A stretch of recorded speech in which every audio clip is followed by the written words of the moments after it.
Hi everybody, welcome back to my Hyperstamper YouTube channel. So I did the first video wrong on this and I apologize. I'm going to try this again as I gotten quite a few inquiries on this. I don't think it'll last long, but I did want to let you know that the cover of this journal, which is a bookkeeping and accounting journal workbook from the 1920s, which I wrapped around this entire vintage book, and I'll show you that in a second, is actually, I have 3 more that I'm going to be making journals out of.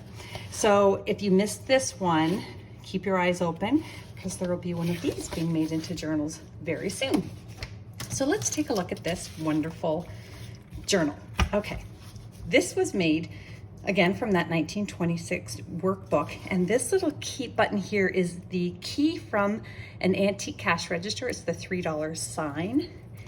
And I used some vintage doily bits here on the top, and these are actually the inside signature spines and netting from the book this is mounted to, which is a very old book as well. And this is a vintage necklace that I made into a bangle there. So let's take a look at this beauty. Again, it was a really tall book, so I wrapped the bottom of it up around the cover. And in here I put this fantastic 1932 ledger page in a pocket that I made. And don't you just love the numbering at the top? I think that's my favorite thing. And of course the writing back 100 years ago was to die for. I can't write like that. Some original inscriptions here from the people who owned the book, and you can journal on that or just keep it because it's fabulous. So again, this is the reason I used this book. It's not only a 1919 book, but it's also Theory and Practice of International Commerce. So I thought it kind of went with the whole accounting theme. Everything in here is authentic, antique ephemera, all of it. I don't use any digital, commercial, fake, anything. However, there's a few pages that aren't, and this is one of them. It is a handmade paper piece infused with wildflower petals, and I just thought it was beautiful, so I wanted to put it in. But disclosure, and of course any of the tea-dyed papers, there's 4 8.5 by 11s folded, so I tea-dyed those to give you extra journaling space because not everybody wants to write on some of these fabulous pages. So let's have a little peek through. This is a 1930s children's school book, and I just love the little raccoon, mom and dad raccoon with the babies there. This is more accounting ledger paper mounted into a Bobbsey twin book from the 40s. And here is a lovely poem that I made into a journaling envelope, and that is from the Indigenous author born in the 1800s, Pauline Johnson, and it's a fabulous set of poems. I try to put one in all my journals until I run out. And then I have just these wonderful French-Canadian pages here from a very, very old book, but the images are fantastic. Hand-stamped my tea-dyed pages here. This is a page from an 1886 book, and it's actually from the play called Faust. And so it's the entire script of the play, and then the So Well Remembered is a title of a page in an antique book. And this I acquired, and I actually don't know how old it is. Would love to hear your thoughts if you comment below. I think it's from the 40s, and I think it was, I don't even know. It's lovely. It's just a very pretty piece. You can journal on it or just keep it or frame it. It's so pretty.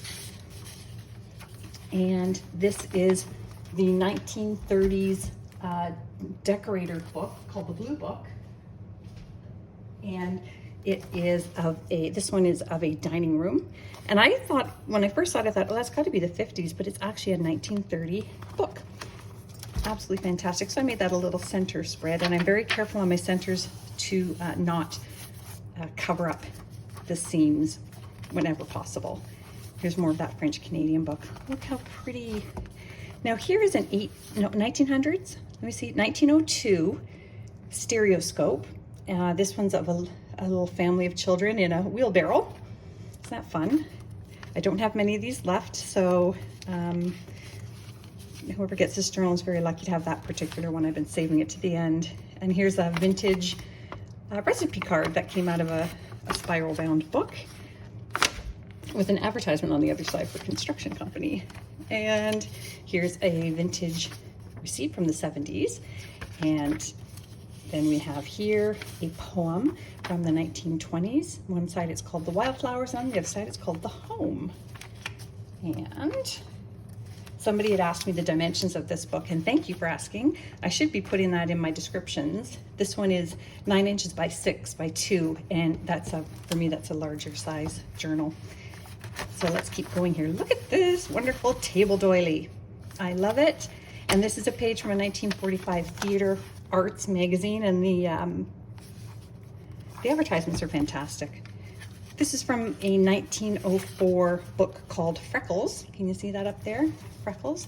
So that's a lovely page with a gorgeous image of a feather on it.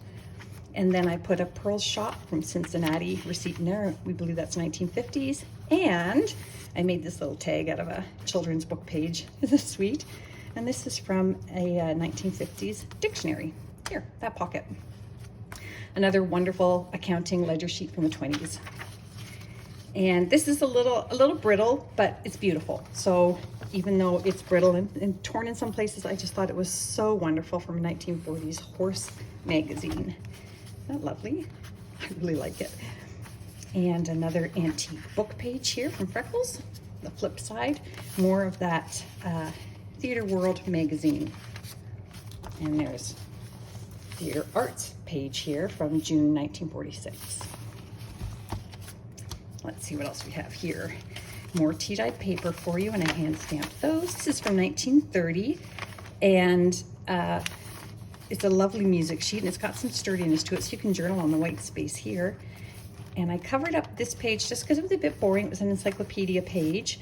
The other side is much more interesting, but on this side I put an antique book page there for journaling and made it into a booklet. And I slipped in this 1958 magazine page from Needlework and Craft magazine. Look at, she's so happy she's almost scary. I love advertisements from the 40s and 50s. They're just so cheesy and wonderful. So this is a page from that encyclopedia here. Scientific, nuclear physics. You'll see the flip side of that here. E equals mc squared. Come on, how awesome is that? That's wonderful, I think. Here's a vintage pattern I made into a pocket, and up here I put more of that ledger page to go with the journal theme, and a 1920s Mother Goose children's page, the Frogs Chorus. And there's the other side of that. And in here, I love the ruler at the top, the paper ruler. Isn't that wonderful? Remember those? And in here I slipped this. It is a page from a dance book. And this one's for the waltz. Look, it even tells you how to move. So yeah, go crazy in your living room learning the waltz from your junk journal. Okay, next is, oh my gosh, I love this page because I made this double corner pocket out of that 1930s music sheet, and then I mounted on another antique book page, and this came from the Times, the London Times Weekly from March 8th, 1907. Isn't that great? And even older, believe it or not, is this 1893 page. It's very delicate, so you might find that it tears. Just the tears, don't worry about it, just tuck it right back in. It's still beautiful. But this is from Demarest's Family Magazine, and these images are amazing. I absolutely love them. And it was hard to let go of these, but as you can see, I have an awful lot of ephemera, and I just can't keep it all. So let's keep going. 1950s yearbook page that I took the ladies basketball team from, and another wonderful book page title here, Shining Tomorrow. And just some more clusters I made here out of antique paper. And oh, you're gonna like this. I stamped thankful here because I use my journals personally for gratitude. Look at this lovely antique postcard, 1920s. Isn't that fabulous? And this is from a vintage atlas, just another vintage book page here that I found was blank enough to use for journaling, and a canasta score sheet from the 60s. Also great for journaling on, and really just fun. This book page here is from the late 1800s as well. Another accounting page, And as always, I try as often as I can to include a cheesy recipe book full page color spread because I think they are hilarious. The colors and the style just crack me up, and I hope you enjoy them as much as I do. So my humor shining through. There's another one of those late 1800 pages here that I've made into a little corner pocket and put some more accounting paper in there. And even though this doesn't look old, it is from the 60s, and it is a little wildflower book from England. And a vintage stamp from my home country, Canada. And at the very back here, I even folded this back because I noticed there was a number on the inside, and you know how much I love the numbers. And I slipped in this 1923 receipt here from a grocer. I thought that was fun, also with the accounting theme. So I hope you love this as much as I do. I'm going to be sad to see this one go, but visit my Etsy shop, etsy.com/shop/hyperstamper, and don't forget to subscribe, and then you can see all the journals as they come out just before they go on Etsy. Bye for now.